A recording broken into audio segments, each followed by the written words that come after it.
You have to be careful when you observe and listen to, hear about, and read these reports from these stupid fucking jakes who report on matters such as the coronavirus. You can't believe some of what you see and read. If you work in science and technology, like some adults do, people like to talk about what it means to be mature and adults, and they think that they're more adult than someone else. You know, fucking hypocrites, stupid fucking people, lowbrows, people who don't know a fraction of what they think they fucking know. But when you actually get up, you actually do some work in science and you apply some logic and you look at some math tables like some adults do, what you find, man, is that there are a lot of people, even scientists, who are fucking paranoid and they skew data. They skew data. And I'll give you an example. And what I mean by that, by the way, I'm one Sir Grove. This is C4CW casting 495 celebrities worldwide. Some people are just consumers of information. They're not producers of information. They don't produce intelligence reports. They don't even know what an intelligence report is, what it constitutes, what it consists of, what it comprises, its components, what underlies it. They don't know how it's constructed, formulated, devised, put together. They don't have a fucking clue because they're clueless consumers of information. So they'll believe whatever they see in print, mostly. And outside that, whereas some people who actually produce intelligence reports, like we do, here at C4CW, casting 495 celebrities worldwide again, I'm one Sir Grove. If you are true fans of this show, then we 495, that is, supports you as well, equally, and appreciates you. You see the reciprocity there, the handshake? So in that, looking at the coronavirus, there's conflicting reports and information. So, what I want for you to focus on is, aside from all these dire reports and these people saying this is inevitable and that is inevitable and it's an inevitability, yeah, because they like to say shit like that. Oh, it's inevitable. It will most certainly happen. We know for an absolute fact. They said the same thing about SARS. They said the same thing about the fucking swine flu. They always and forever inevitably say that shit. Yeah. You know why? Because they want to get their ratings up.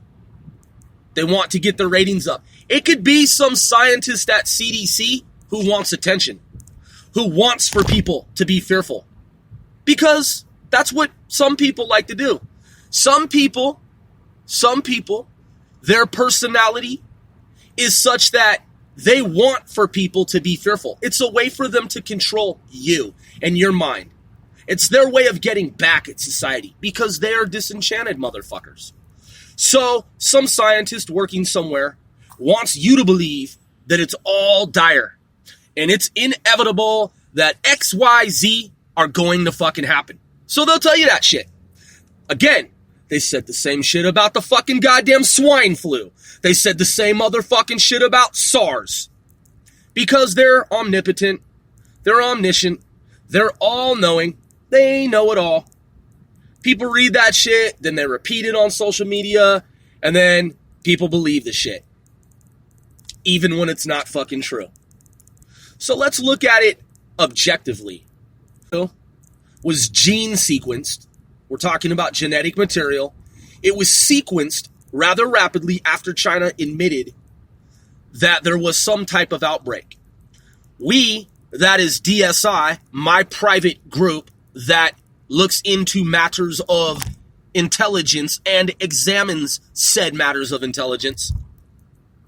When we followed the paper trail, there are conflicting reports that the virus did not, in fact, materialize at some fucking illegal, underground, rogue wild animal food outlet, people eating bats and fucking cobras and all this kind of shit, as some people in the Chinese government had reported to media, state media reporting to the world, that this supposedly originated in Wuhan or Wuhan for Chinese speakers, whichever one it fucking is. Regardless, there's another story that the virus, air quotes, virus, that it actually originated in a Chinese viral weaponry laboratory. Yes, a virology lab. Because there's another report, as I just stated, that it's actually a weapon. Now, whether that's true or not, I don't know at this point. Obviously, I don't know, because if I knew, I'd fucking tell you definitively. Nonetheless, a lot of people just think, most people in mainstream society, if you were to take a poll, conduct a poll, most people believe that it originated, whatever it is, at some, like, food distribution outlet, some store where these bats and fucking cobras, whatever the shit they eat, dogs, whatever. That's what most people believe. But again, there are reports to the contrary that whatever this is, virus, that it originated at a virology lab and it got out of control. It was able to leave the facility. It spread. Okay, so that's number one. Number two. After the Chinese government and scientists admitted that there was an outbreak and the genes were sequenced and modeled, simulated, defined as they believed the gene sequence to be, that information was uploaded, that is sent out to the world so that other third parties could analyze that information and confirm and corroborate it. So we know that. That's number fucking two.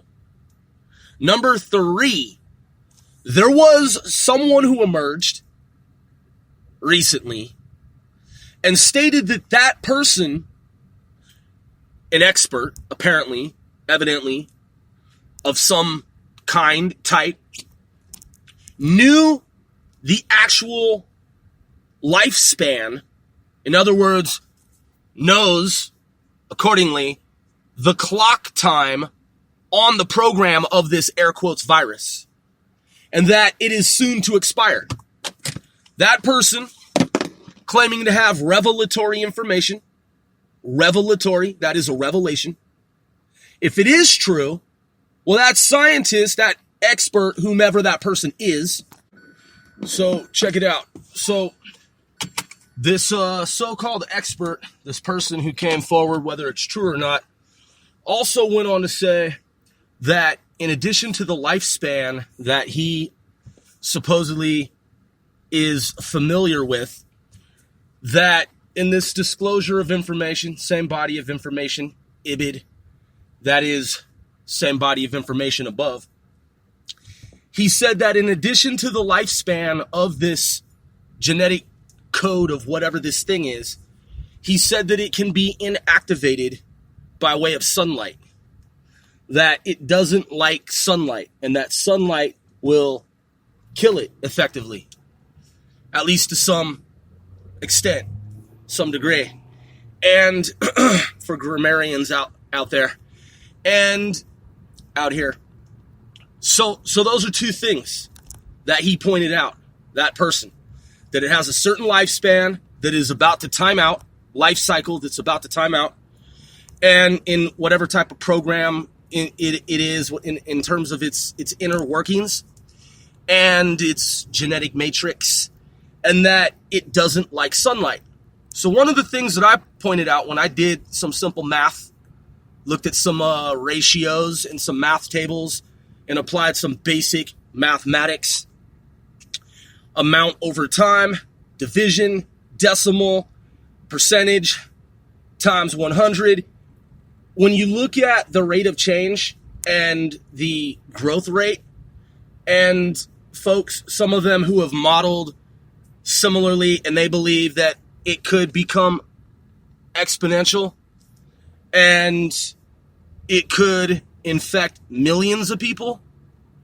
Well, looking at those numbers, the mortality rate at the time was still relatively low.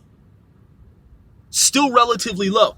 So again, you have this mortality rate that we have been able to see, numbers-wise, from what's been reported.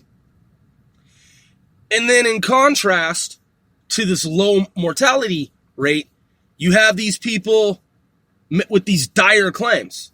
So it's like, okay, well, I hear what you're saying in terms of your dire claims, but the numbers thus far show that after so many months now, there are still a handful of cases in the United States, which suggests in my mind that it may be reaching burnout, just like that person who came forward said it would. Because, as I talked about before, for those who don't even know what the coronavirus is, the coronavirus is analogous to a flower that blooms. A flower that blooms. And at the center of that bloom is this brightness, this light, this corona, like the sun.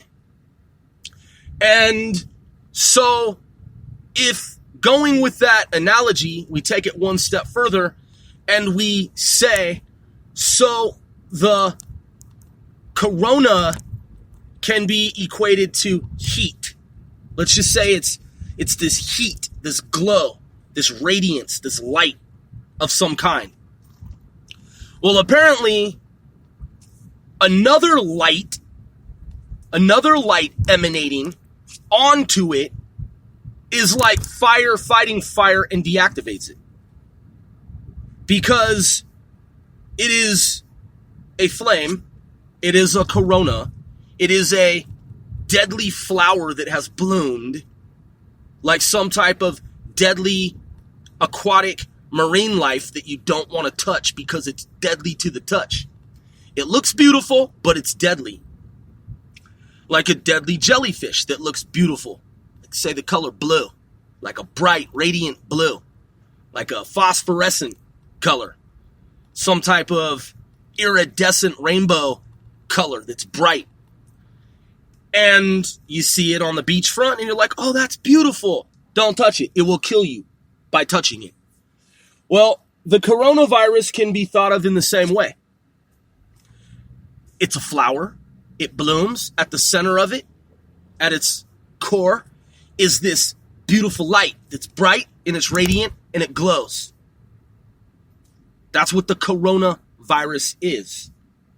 And there is a report by someone who came forward who said that it is inactivated by even more light. It doesn't like the light. It has light, but it doesn't like for there to be more light than it has.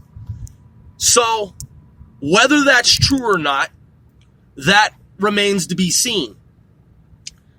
In the meantime, with what we know, in contrast, that is juxtaposition to what the average reader, consumer of information knows, we're seeing that there are two different streams of broadcast, two different sets of information. You have these people who have come forward who, at least on the surface, appear to be relatively credible, reliable, and they're saying, hey, look, as tragic as this thing has been thus far, we weren't supposed to say anything because we weren't supposed to say anything. And at great risk, we are here to inform you that we know how this thing works. And that it has a lifespan that we're familiar with, and it is set to burn out soon. Time out soon. And the other thing is that with this ebb and flow, this fluctuating system of this thing, it also doesn't like light. So, going from that, We have heard that we were told that the virus would not like places such as Africa. Well, I haven't looked today. How many reported cases are there in Africa? Albeit Iran. What's the temperature in Iran? I've seen some elevation maps. I know there are some mountains there. Is it hot in Iran? Let's check it out. Let's do some math and see what we're dealing with here. What is the average? Okay. Redo. What is the average temperature in Iran?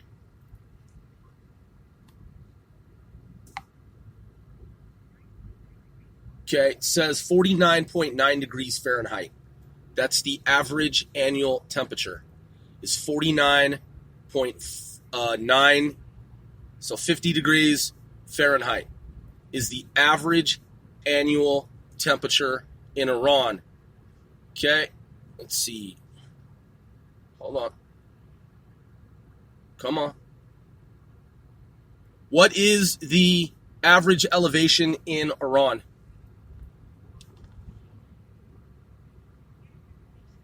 It shows that that Iran is at 1,305 meters, so 4,281 feet, compared to Ireland that is at 387 feet. So Iran is way up. It's way up, and it averages about 50 degrees. So that's a cool climate. That's a cooler climate. And they've had some cases there. So let's see how many cases they've had there. How many cases of Wuhan virus have there been in Iran?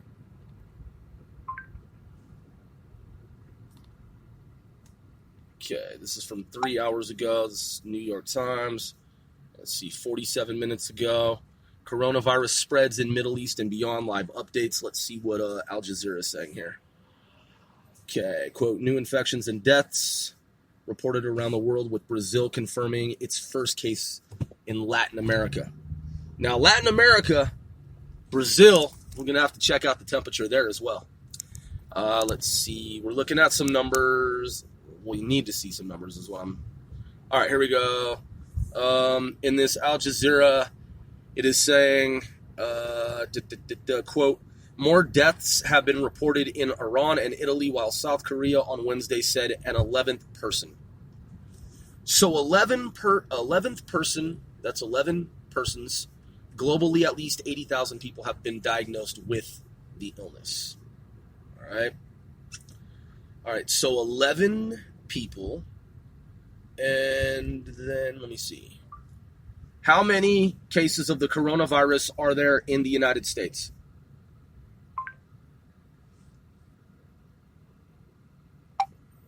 All right. This is from 2 hours ago. It says coronavirus first case announced in Georgia. World Health Organization, China not sharing data. 3 hours ago. Coronavirus. I'm not even going to read that because that's some paranoid shit. Okay, this is from 4 hours ago, the New York Times. Let's see. And by the way, today is the 26th of February. So it's 26th February 2020, and it is 3:19 p.m. on the U.S. East Coast, and it is 51 degrees here. So, hold on. Clear all. Fucking stupid ass New York Times. Fucking despise these people. Alright. They want me to pay for some shit, which I'm not going to pay for the fucking New York slimes.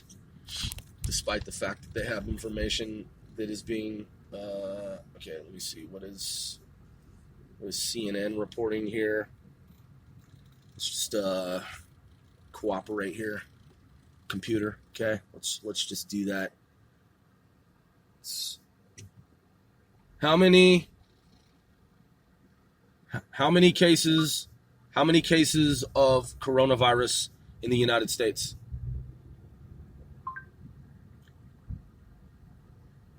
All right. Coronavirus is mixed. Message: CDC versus Trump. Okay, San Francisco. This is USA Today. All right.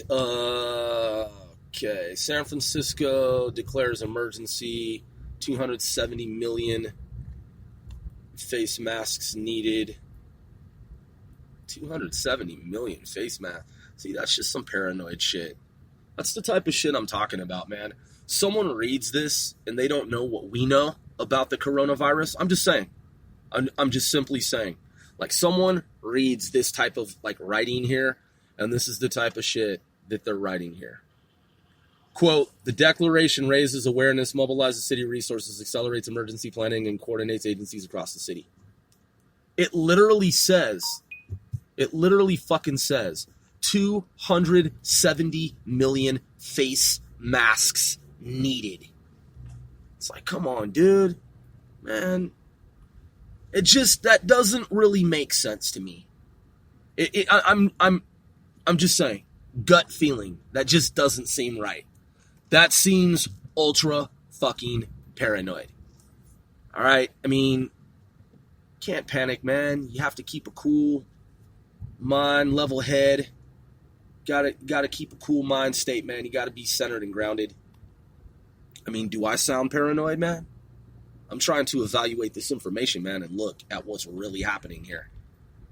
You see how I'm pointing out that, some of this stuff that I'm reading, whoever's writing it seems a bit paranoid. Now, listen, I'm not here to underestimate anything. I'm also not here to overestimate anything.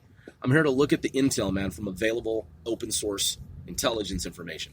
Biomedical, credible, reliable information. That's what I'm trying to do. I'm trying to gather as much information as I can, quickly and efficiently, and put it together in some type of mosaic, some type of framework, and just look at the overall picture of what it is that we're seeing here, and assess it so that we can determine what the fuck is really going on amid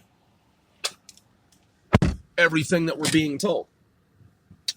All right, so this is coronavirus, CNN, with its stupid fucking little pop-up shit. I don't give a fuck, CNN, about your stupid shit. I'm never going to fucking add your app, okay? And I'm not going to subscribe to any of your stupid bullshit. All right, so it says, quote, the latest death toll from coronavirus is over 2,700 worldwide, with the vast majority in mainland China.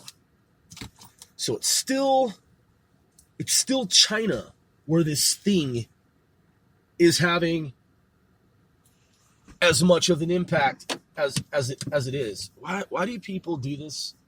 I understand that the entire universe is magnetic, but it's like, why would she park so fucking close to me? It's like, how are you going to get out of your car when there's like two centimeters? You know what I mean? So let me just be polite and move forward so you can fucking get out of your car. I don't understand why humans do that shit. It's so stupid. It's like, you see my car, if you're a responsible driver, well, you're parking, like, how do you think you're going to open your door when you park right next to me and there's 2 fucking centimeters? All right, let's see. It says global cases with cases in every continent except Antarctica. Okay. Let's see. In Europe, it says that the biggest so far is Italy. What's the average temperature in Italy? And it's even saying here, CNN is even saying, World Health Organization officials and U.S. experts say it's too early to declare the coronavirus a pandemic. Well, it's still not considered a pandemic. But you hear all these people, those of them who are, with their fucking dire shit. With their dire shit. So let's look at some numbers. We need to see some fucking numbers. Italy, how many cases of the coronavirus?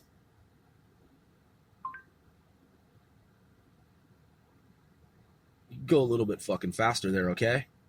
Okay, computer? Let's see, news.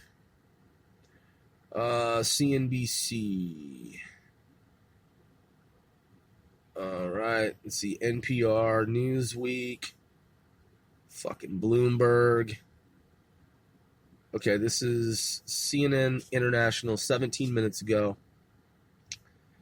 Okay, it's saying that it's spread to 30 different countries, and it looks like, okay, so it does say right here 322 people have been infected in Italy. Okay, so 322 in Italy.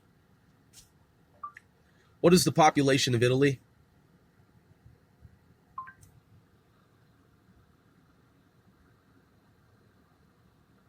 Out of six, the population of Italy was 60,483,973. 60 million people in Italy. 60 million people in Italy. And 322 are infected with the virus. Less than 400 out of 60 million people. And it's been over a month that this thing has existed. When did the Wuhan coronavirus first start?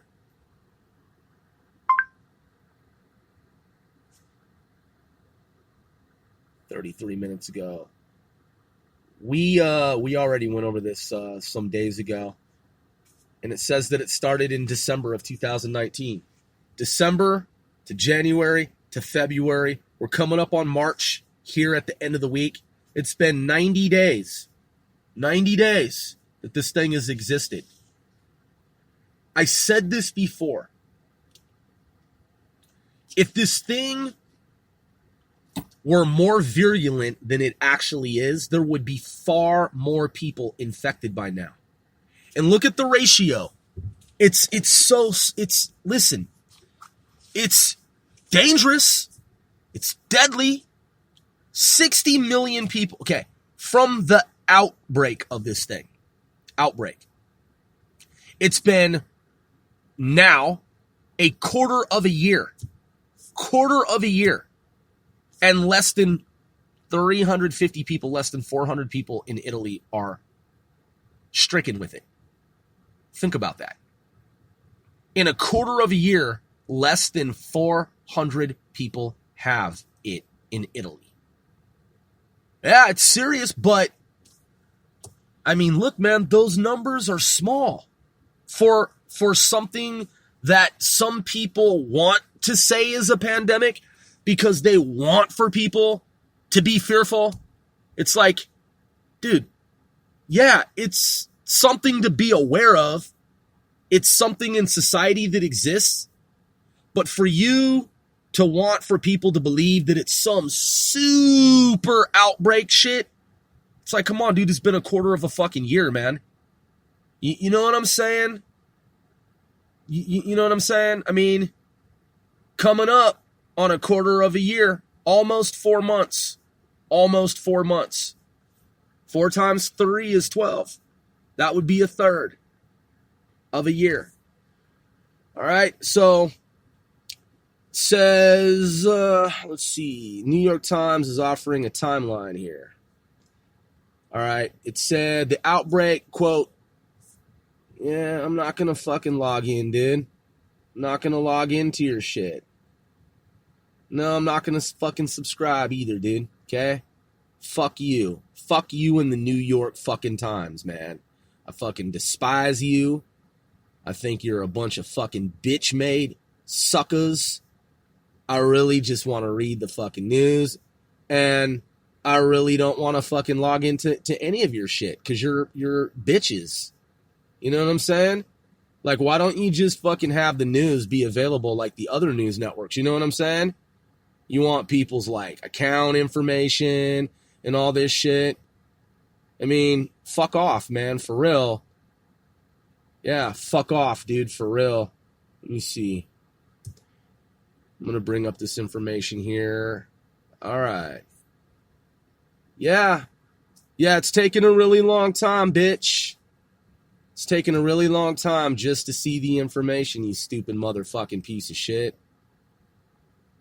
Yeah, I'm not going to create an account with you, Jakes, okay? Good. Backing out. All right, we're not going to fuck with the New York Times anymore, man. All right, here we go. 2019 CDC. New York Times is worthless at this point. And has been for a long time.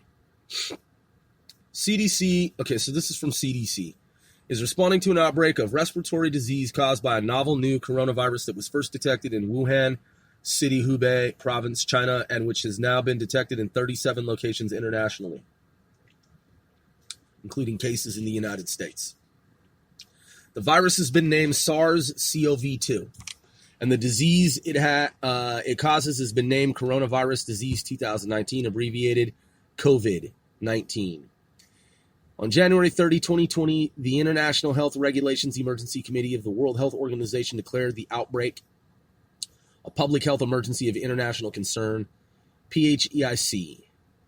On January 31, 2020, Health and Human Services Secretary Alex M. Azar II declared a public health emergency, PHE, for the United States to aid the nation's healthcare community in responding to COVID-ID, that's COVID-19.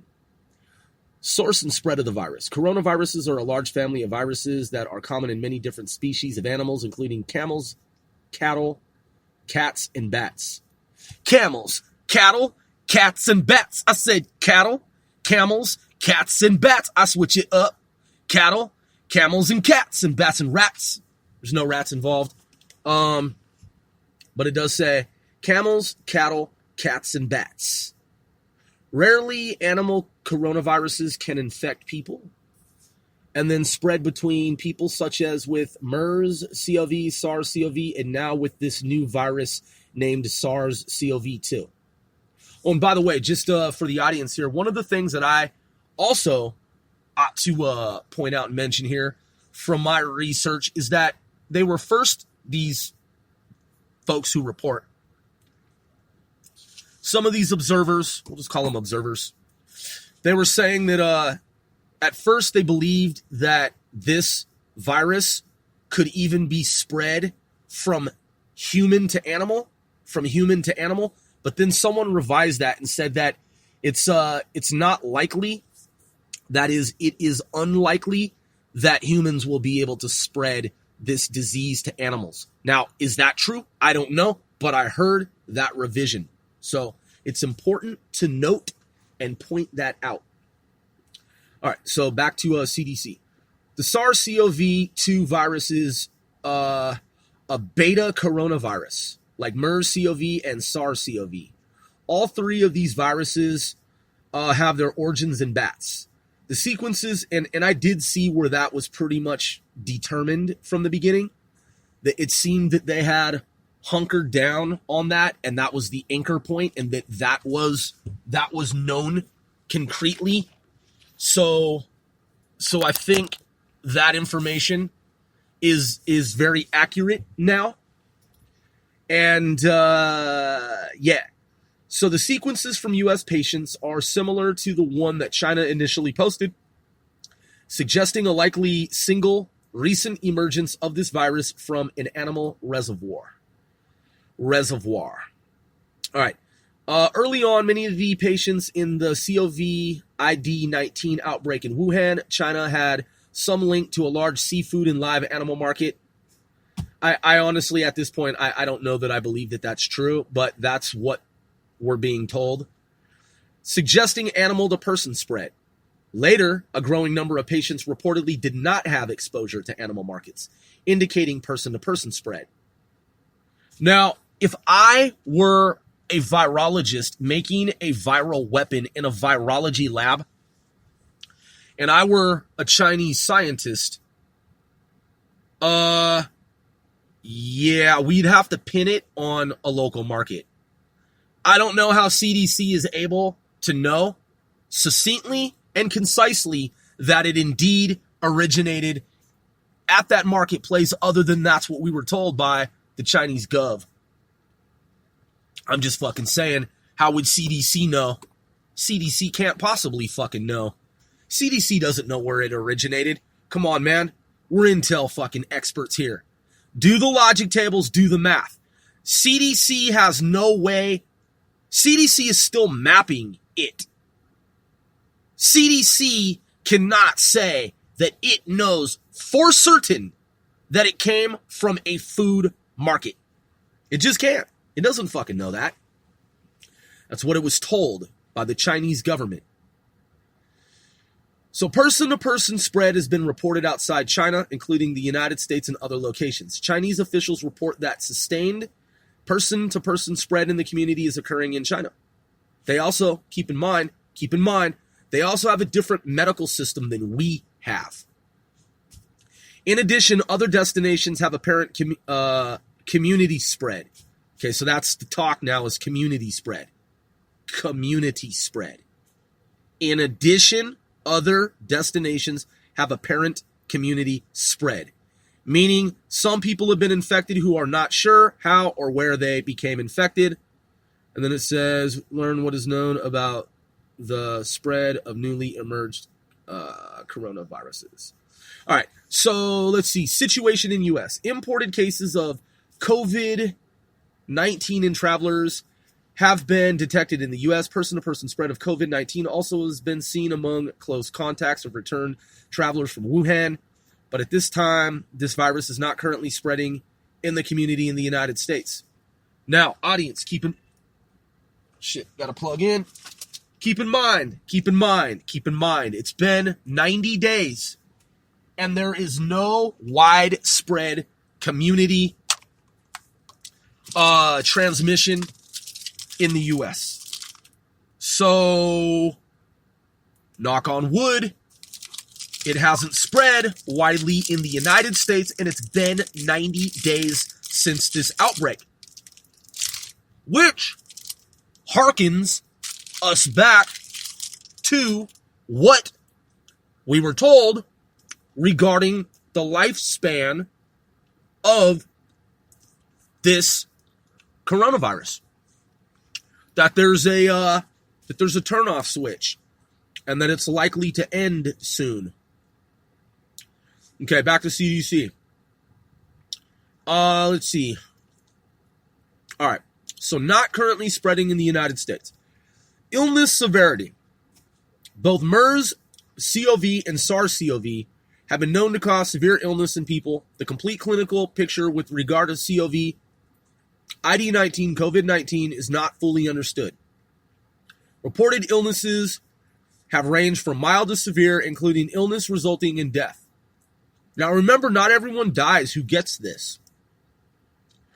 And then it says, learn more about symptoms associated with COVID-19. Let's do that. Let's look at that. All right, for confirmed coronavirus disease 2019 cases, reported illnesses have ranged from mild symptoms to severe illness and death. Symptoms can include fever, cough, shortness of breath. CDC believes at this time that symptoms of COVID-19 may appear in as few as 2 days or as long as 14 days after exposure. This is based on what has been seen previously as the incubation period of MERS-CoV viruses. So again, same incubation period of MERS-CoV viruses. So similarities, parallels, overlap. All right, here's the... Okay, there are ongoing investigations to learn more. This is a rapidly evolving situation, and information will be updated as it becomes available. Risk assessment. Outbreaks of novel virus infections among people are always a public health concern. The risk from these outbreaks depends on characteristics of the virus, including how well it spreads between people, the severity of resulting illness, and the medical or other measures available to control the impact of the virus, for example, vaccine or treatment medications. The fact that this disease has caused illness including illness resulting in death and sustained person-to-person spread, is concerning. These factors meet two of the criteria of a pandemic. Two of the criteria, but not the complete criteria. As community spread is detected in more and more countries, the world moves closer toward meeting the third criteria, worldwide spread of the new virus. The potential public health threat posed by COVID-19 is high, both globally and to the United States. But individual risk is dependent on exposure. For the general American public who are unlikely to be exposed to the virus at this time, the immediate health risk from COVID-19 is considered low. Under current circumstances, certain people will have an increased risk of infection. For example, healthcare workers caring for patients with COVID-19 and other close contacts of persons with COVID-19. CDC has developed guidance to help in the risk assessment and management of people with potential exposures to COVID-19. All right. Okay, so check it out. CIA,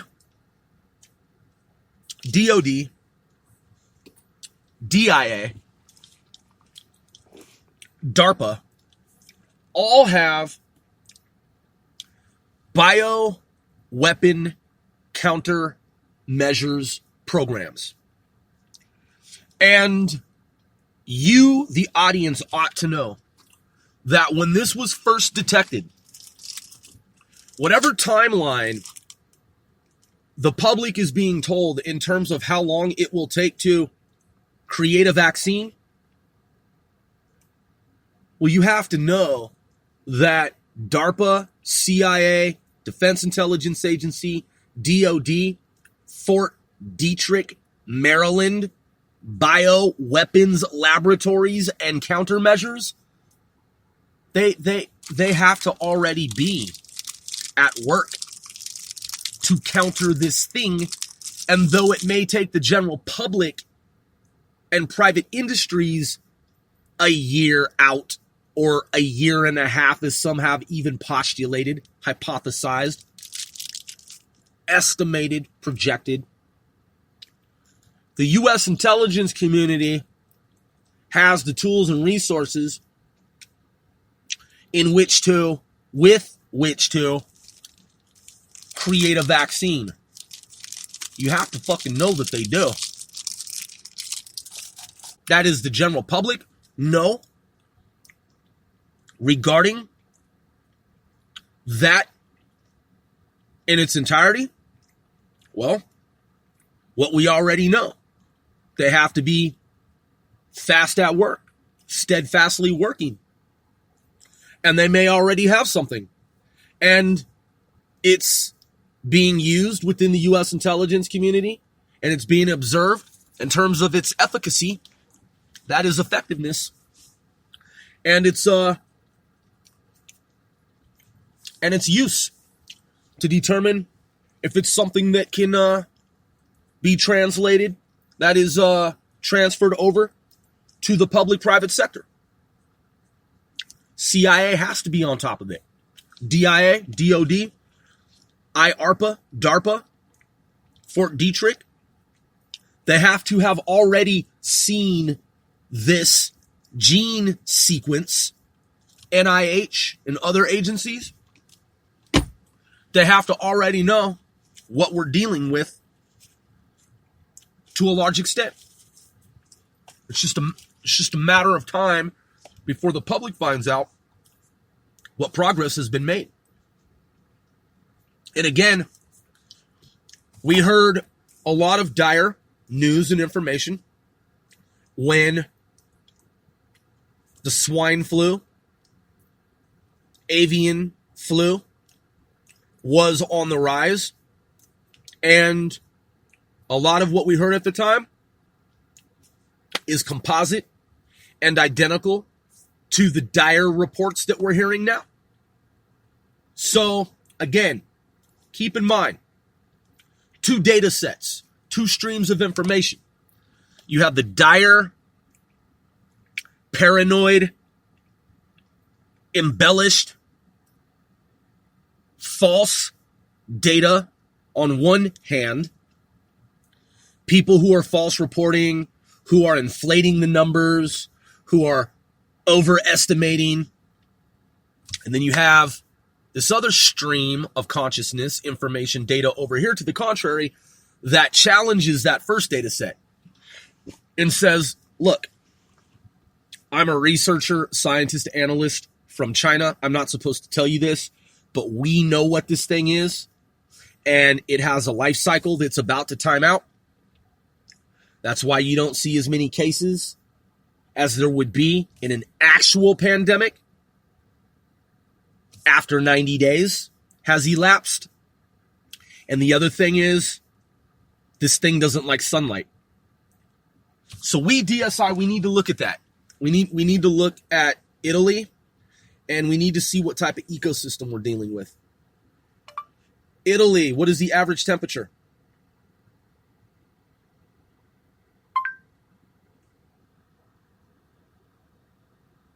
According to Wikipedia, average temperatures are around 1 degree Celsius to 3 degrees Celsius in January and more than 22 degrees Celsius in July and August. Okay, all right, so let's do some comparative analysis here. All right, it says, quote, downtown Naples can get as hot as 102 degrees Fahrenheit. That's 39 degrees Celsius. And this is from summerinitaly.com. That's pretty hot. That's pretty hot. This is holiday weather here, and it's showing Rome. We're looking at Rome here. Whenever this shit wants to fucking goddamn materialize. Yeah, I don't really want to see your fucking commercials. I'm just being honest. I just don't want to see your fucking goddamn, I just want to read the data, okay? That's all I want to do. I'm not trying to book a fucking motherfucking flight. You know what I'm saying? Fuck that website, man. Fuck that shit. Too much pop-up shit, okay? Just too much fucking pop-up shit. You know what I mean? It's very off-putting, okay? It's goddamn fucking off-putting. So this here, again, some people just can't get to the fucking point. They want to compare prices. They want to fucking do all this shit. Website uses cookies. I don't give a fuck about your cookies. Okay, you know what? Fuck that website too. Fuck that website. Dude, fuck your website with all your pop-up shit, okay? Your pop-ups and this and that and blah, blah, blah. Some people just want to read information. Okay, here we go. Rome. This is from weatherspark.com. It says, quote, in Rome, the summers are short, hot, humid, dry, and mostly clear, and the winters are long, cold, wet, and partly cloudy. Over the course of the year, the temperature typically varies from 37 degrees Fahrenheit. Okay, so that's close to Iran. Okay? Are we seeing a pattern here? Iran is what, 49? What did I say, 49.9? So that's 50. So this is 37 degrees here. So 37, round it, make it 40. So between 40 and in Rome and Iran's 50 degrees, we're talking about a variance, 10 degrees, difference of 10 degrees. But the virus is able to live in this ecosystem of 40 degrees, even as low as 37 degrees. And it says, and is rarely below 28 degrees Fahrenheit or above 95. All right, so let's look at temperature here. What is the temperature on the average in Wuhan, China?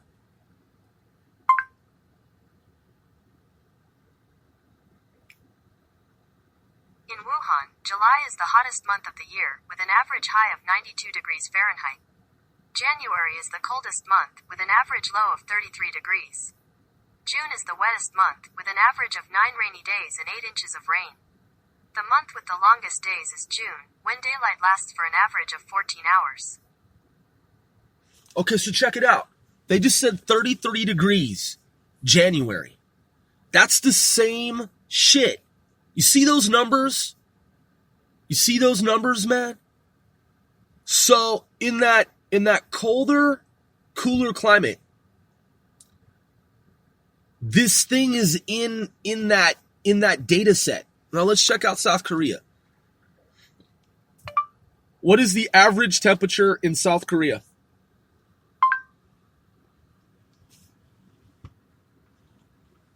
According to weather and climate, summers are very short, hot, and humid.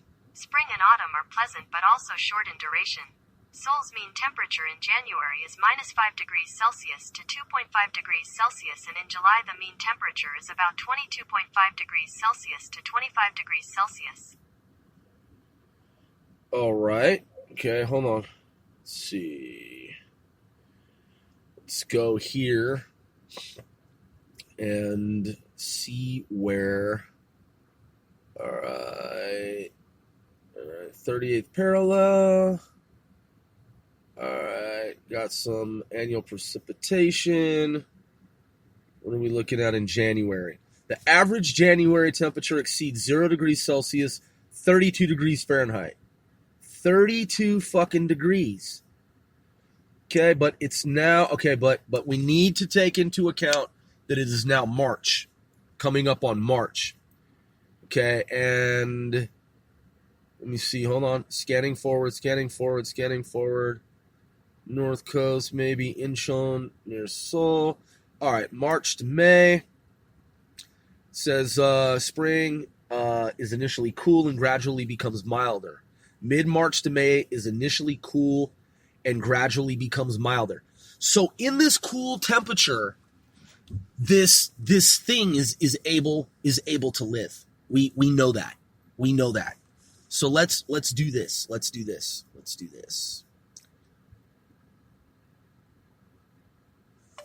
Wuhan coronavirus sunlight.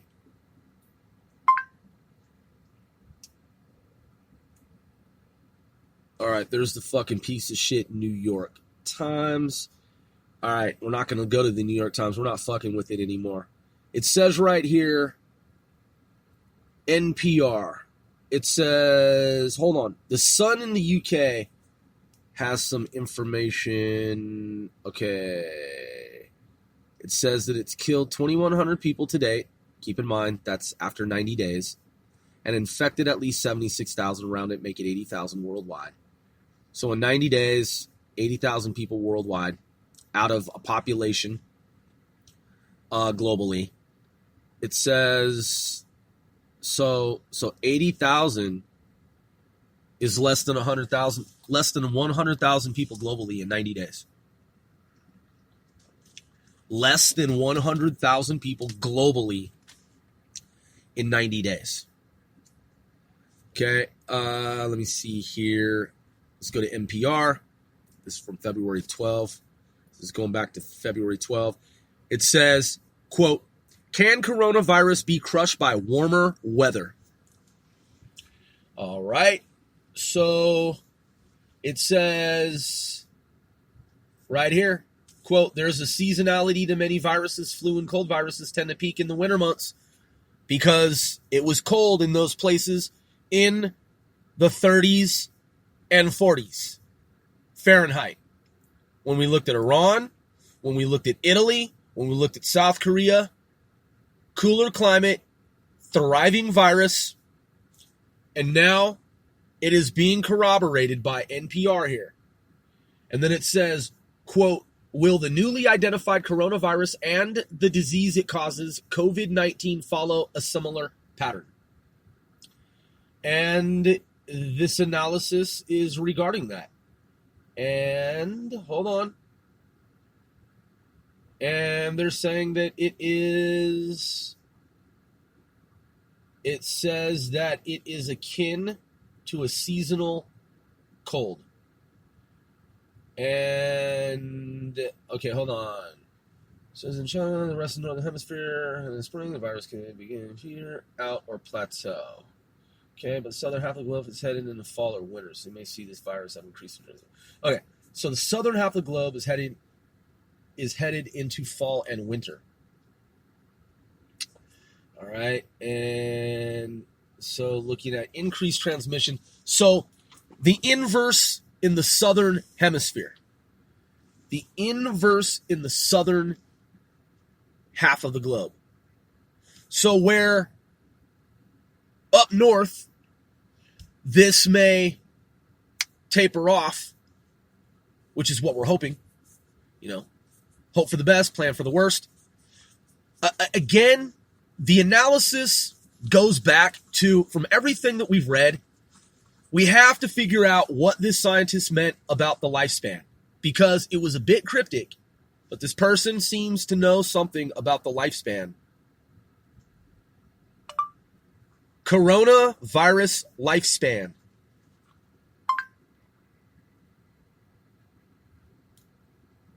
This is a science alert. New study indicates how long coronaviruses can survive on a surface. All right. So this new study indicates how long coronaviruses can survive on a surface. And again, this information is outside mainstream media. And all right. It says, this is by Carly Casella, 13 February 2020, quote, if the new coronavirus 2019 nCoV, now also called COVID-19 virus, is anything like its family members, a new study suggests it could survive on inanimate objects for well over a week. Okay. All right. I mean, that makes sense. I mean, something's in the wild. Bacteria, it's there. You touch it, it's been a week, it's still bacteria. Let's see. All right, that's a website, lifespan, talking about several strains of coronavirus. Okay, that's back in January. Symptoms, treatments, NIH. All right, 17 hours ago, CDC warned that it's not a matter of if, it's when. Again, they say stuff like that all the time. Let's see. Coronavirus inactivated by sunlight.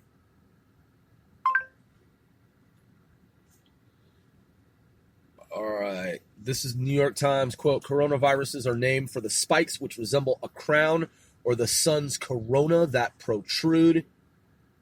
All right. Talking about HIV vaccine. This is Nature Journal. Okay, coronavirus. This is Biomed Central. Virology. Coronavirus enveloped protein. Current knowledge. Virology Journal.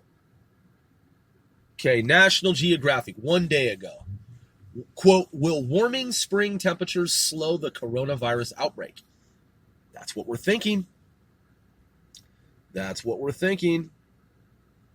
It says past coronavirus outbreaks can offer clues. Okay. Let's see. Quote, President Donald Trump tweeted about China's efforts to contain the virus, saying they would be successful, quote, especially as the weather starts to warm. So the president knows something. He knows something from CIA and the daily briefs. Look, I do believe that, I'm scanning here.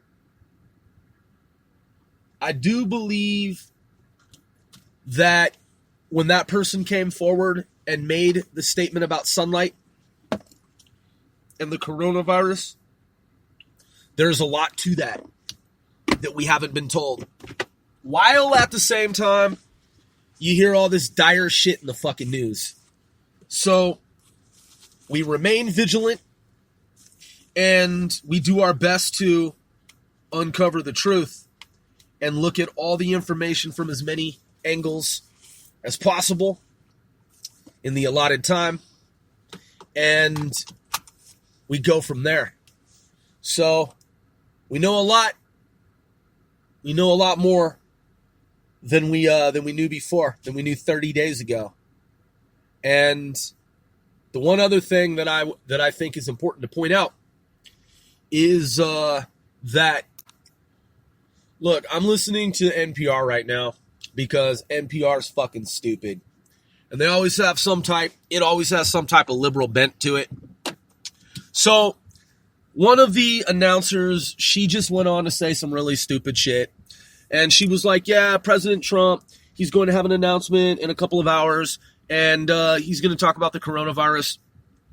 And so she was like, yeah, and it's important to point out that in the past, Donald Trump has at times contradicted government scientists without himself having any type of evidence. I don't know what she's talking about. I mean, I do. But what I'm saying when I say I don't know what she's talking about, what does she mean he doesn't have any evidence? He has advisors. He doesn't have to listen to every fucking paranoid scientist in the government. He doesn't have to listen to every fucking scientist who has some type of political agenda. He doesn't have to listen to people who are propaganda machines for the left. He doesn't have to listen to people who are apocryphal and spread false information for their own with their own motives, with their own ulterior motives. He doesn't have to believe every fucking thing that he's told. And it's not like he doesn't have. It's not that he doesn't have any fucking evidence, man. He has evidence about all kinds of shit because he talks to intelligence professionals. He has people in his inner circle and outer circles who he discusses matters with. And so, of course, NPR, is a fucking propaganda machine for the left, and it wants to say some stupid shit. And then it was talking about how there's this CDC person who said that we need to prepare for what is inevitable when it happens. You mean if it happens, NPR. If it happens. Not when, if it fucking happens. You see, that's what they do, man, and Donald Trump is right. They want for you to be concerned. They want for you to be overly concerned is what I mean. And they want for you to be paranoid. They want for you to be paranoid so they can control your mind. That's exactly what they fucking seek to do. I have to say there does seem to be a lot of political motivation here in terms of the left using this coronavirus, which there are apparently other coronaviruses in society, and they've latched on, that is, the left has latched onto this, and it's being weaponized and politicized as a way with which to, in their minds, put a dent in Donald Trump's global economic stimulation, because our economy, the U.S. economy, has helped. It has helped stimulate the global economy. It has been part of the impetus behind a growing, burgeoning, roaring global economy.